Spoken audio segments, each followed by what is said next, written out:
So, the new Demon Slayer movie is out, and it's not just a sequel. It is a full-blown cultural earthquake. It's smashing records, it's leaving people emotionally wrecked in theaters, and it's all anyone can talk about. Today, we're going to tear this thing apart and figure out what's going on. We're going to look at the anatomy of this revolution to see why this movie is so much more than just the next chapter. Okay, let's just start with the money, because the numbers are insane. So you remember Mugen Train, right? That movie was a monster, a record breaker that pulled in a wild 46.2 billion yen, a huge success. But look at this. The new one, Infinity Castle, it didn't just beat it. It completely blew it out of the water with 55 billion yen. That's not just a good opening weekend. That is a phenomenon reaching a totally new stratosphere. And get this, on its opening day, a single day, it pulled in 16.4 billion yen. That's just not supposed to happen. So what's the secret sauce here? How did this film become such a juggernaut?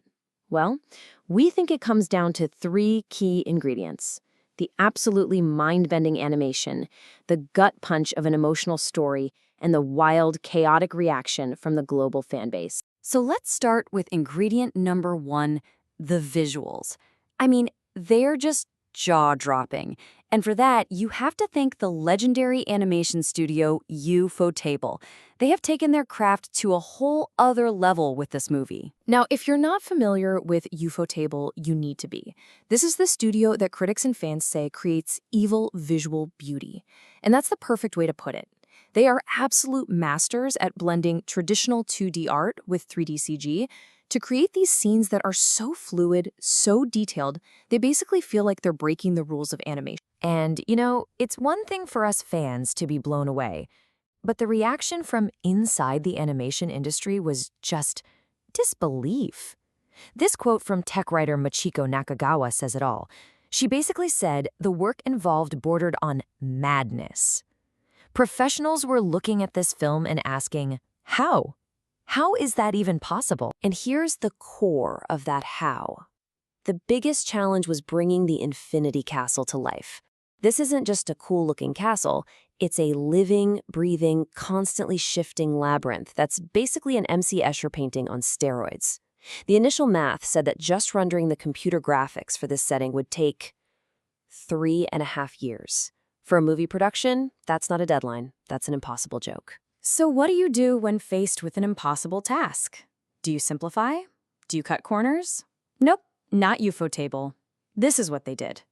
First, they just threw money at the problem and massively upgraded their hardware with faster, more powerful machines.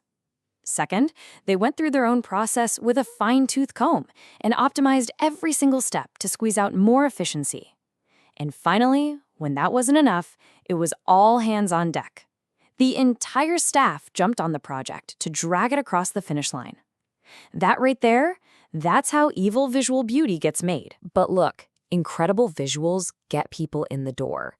They don't explain why people are leaving theaters literally sobbing. And that brings us to our second key ingredient, the powerful and honestly really complicated emotional heart of the story's biggest fights. Which leads to this fascinating question.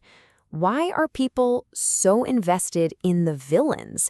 These are terrifying, man-eating demons, the literal bad guys.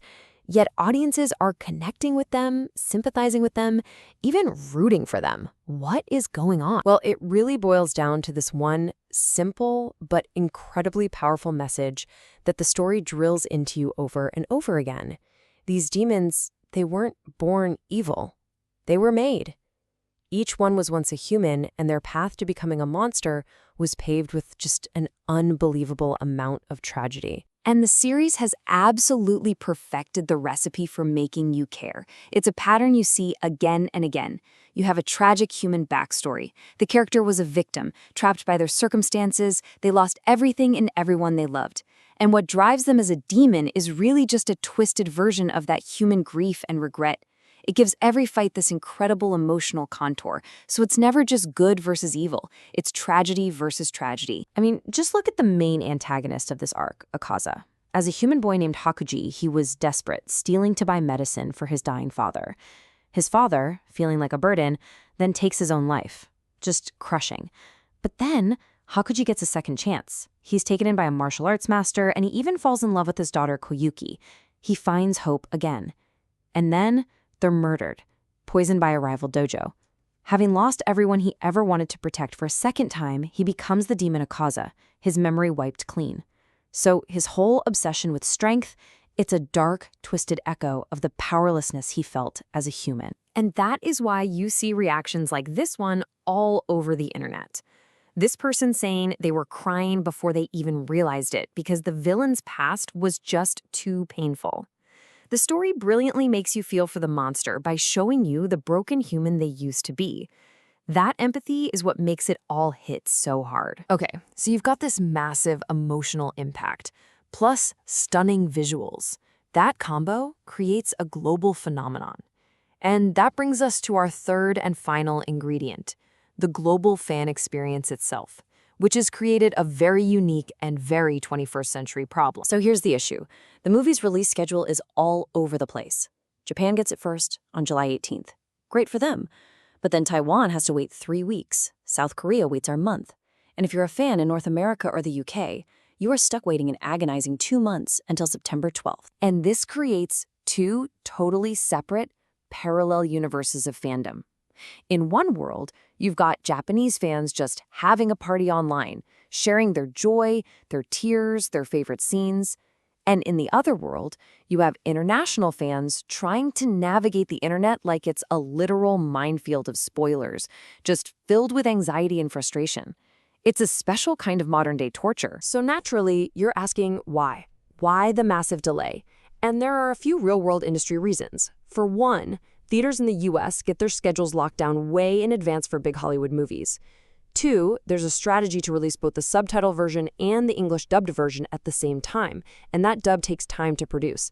And finally, they're trying to find a sweet spot in the schedule where they don't have to go head-to-head with some other massive blockbuster. But let's be honest, knowing the business reasons doesn't make the waiting any less painful for the fans.